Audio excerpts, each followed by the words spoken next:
Hello everyone, I decided to take last weekend off and celebrate Godzilla's birthday that occurred a few days earlier on November 3rd. I watched a bunch of my favorite Godzilla movies. One of them was The Return of Godzilla, also known as Godzilla, Godzilla 1984, or Godzilla 1985. The Return of Godzilla started the Heisei series, which happens to be the next series of movies I'll be reviewing. So here's my review of The Return of Godzilla. After Terror of Mechagodzilla, the Showa Godzilla series ended and the Godzilla franchise went on a hiatus. For Godzilla's 30th anniversary, Toho decided to reboot Godzilla and bring him back to the big screen. In 1984, almost 10 years after Terror of Mechagodzilla, The Return of Godzilla was released. The Return of Godzilla is the 16th installment in the Godzilla series and the first entry in the Heisei series. Since this movie is a reboot and the first entry in a new series, The Return of Godzilla ignores every film in the Showa series except for the 1954 original. Additionally, this film returns back to its darker and more serious roots.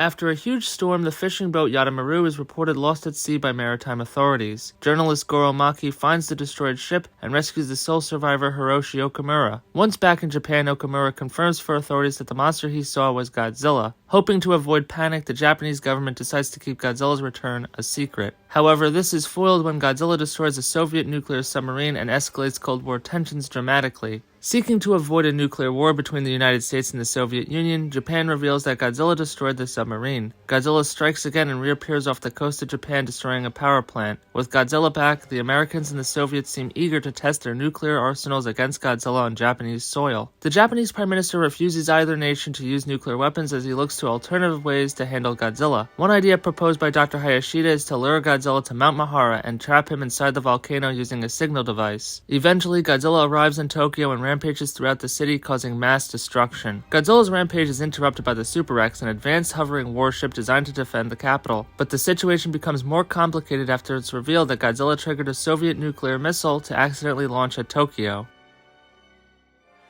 Overall, I really enjoyed this cast of characters. Some that stuck out to me were Goro, Naoko, Okamura, Dr. Hayashida, and Prime Minister Midamura. I really liked the chemistry between Goro, Naoko, Okamura, and Dr. Hayashida. It was fun watching them track down Godzilla and work on the signal device. I thought what Goro did in the beginning with Naoko and Okamura just to get a picture wasn't right. It was fun watching Goro and Naoko rekindle their relationship during Godzilla's rampage. Dr. Hayashida was great as well because you can tell he has some sympathy for Godzilla. I really liked how he was personally impacted by Godzilla's 1954 rampage, which killed his parents. Instead of going down a path of trying to kill Godzilla, Dr. Hayashida tries to understand him. The actor who played Dr. Hayashida was actually in the Godzilla Showa series as Detective Shindo in Ghidorah the Three-Headed Monster. I also really liked the Prime Minister's performance. It was cool watching him make decisions as the movie progressed. I also enjoyed his facial expressions, which I think added to his performance. I liked how he followed the Prime Minister because you get an inside look into the government's response to Godzilla. When I think about the Return of Godzilla, the Prime Minister almost always comes to mind. Such a memorable performance. Additionally, I enjoyed the Prime Minister's cabinet. I thought at times they offered some comic relief with what they were saying or their facial expressions. The best is when they are deliberating on whether or not to allow the United States and the Soviet Union to use nuclear weapons on Godzilla.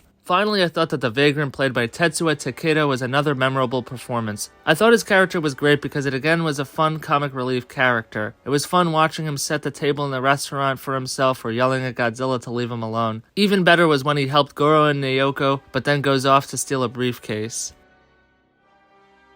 The Return of Godzilla is one of the first Godzilla movies I had ever seen, so this movie has and always will have a special place in my heart. The movie isn't perfect by any stretch, no movie is, but for a reboot of the Godzilla series, this is certainly a strong starting point. It was great to see Godzilla revert back to his original, darker, more serious roots. One thing I liked was how they kept Godzilla in the background, causing havoc to keep the audience in suspense. It felt like Jaws or similar to what they did in Godzilla 2014. I really liked it because you felt the threat of Godzilla, which I thought was an interesting approach. As I mentioned earlier, I also liked the characters. I thought they were really unique and interesting. While the music is done by a different composer this time around, I thought the score for The Return of Godzilla complemented the movie nicely. I liked how it was a departure from the traditional music, and I feel like this score really added to the story's world. However, it would have been nice to hear Godzilla's theme at least once during the movie. It's a classic. But overall, I really enjoyed this music. It's unique and different. The design of the Godzilla was also interesting. I really liked the design of the 84 Goji, and if you want more information on it, the Godzilla foot prop, or the Cybot Godzilla, check out my video I made on it a few weeks ago. I liked the design, but I felt at times the switch between the suit and the Cybot Godzilla were jarring. I thought the Super X was an interesting vehicle, and it was successful for a bit in actually taking Godzilla down. The way Godzilla handles it at the end is simply brutal. I thought the Showa was an interesting addition as well because it shows how Godzilla's radiation impacts his surrounding environment. It also helps set up a really interesting horror scene at the beginning of the movie on the Yatamaru. One thing I like about this movie is it has so many memorable and enjoyable scenes, like when Goro fought the Showa on the Yatamaru, when Godzilla rises out of Tokyo Bay and obliterates the military before coming ashore, Godzilla's train scene, which is clearly a callback to the 1954 film, Godzilla's rampage and fight with the Super X, Godzilla smashing the Super X with a building, and while it's sad, Godzilla falling into Mount Mahara was stunning.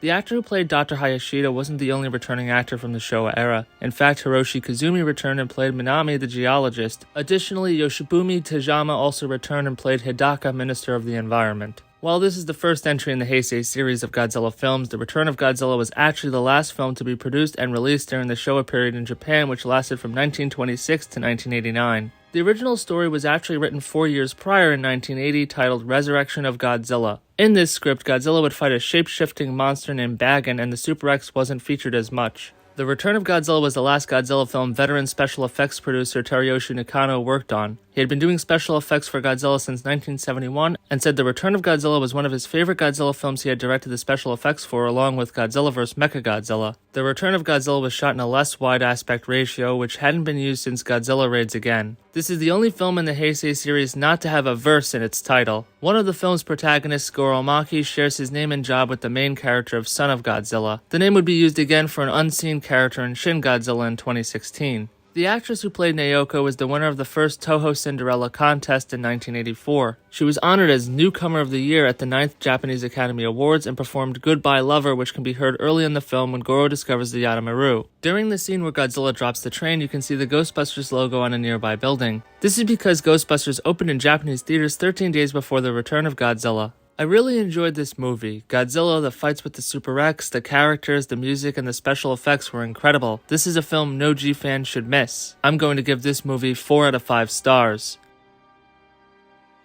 The Return of Godzilla saw reasonable success in Japan, with attendance figures at approximately 3.2 million and the box office gross was about 1.7 billion yen. The Return of Godzilla was the most popular Godzilla film in Japan since 1966's Ibara Horror of the Deep. In the United States, Godzilla 1985 saw a theatrical debut and failed miserably at the box office. Godzilla would go on a short break and the Heisei series would continue in 1989 with Godzilla vs. Biollante. Thank you again for the continued support. Don't forget to like and subscribe. See you in the next one, G-fans.